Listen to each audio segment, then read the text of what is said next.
Ngiyake ngizwe nje abantu be idolize uLinda Sibiya bethi uLinda Sibiya is one of the best presenters to come out of iRadio. I don't think so. I don't think so. Um, I don't think so. Ulinda for me personally anginankinga naye umjidi. But in terms of iRadio kaLinda, iRadio kaLinda for me is very empty. Ayinayo lento le ebambekayo. You see, when you're listening to uLinda awunayo lento yokuthi ngizohlala emotweni khonto engiyilindile emagical. You understand? But with uchili ubukwazi ukuhlala uzubelethe emsebenzini ngoba uchili ukunikeza ihu ukuthi kuzokwenzeka ukuthi, and uchili was not predictable. Ukuthi in next movie yakhe, in next link yakhe izothini.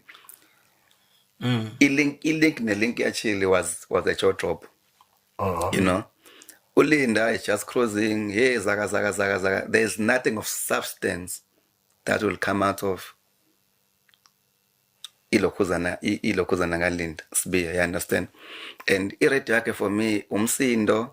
There's nothing of substance kahle. There's no creativity around it except zaga Mtswempere.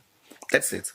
But in terms of getting you hooked and expecting the unexpected, sure, Uchili M will give you that. Yeah. No, I get you. Seems I don't know, man. This is Mr. Magic, the legend himself, who will soon be on this chair. So No, I don't know. no. Tell me, Ngempela, tell me one groundbreaking thing uLinda has done on radio that has shocked everyone, as compared to Uchili, as compared to what Usebi is doing in the morning on Metro, as compared to DJ Fresh, what they're doing. Those people, radio is not basic radio. Radio of imagination, radio of the unexpected.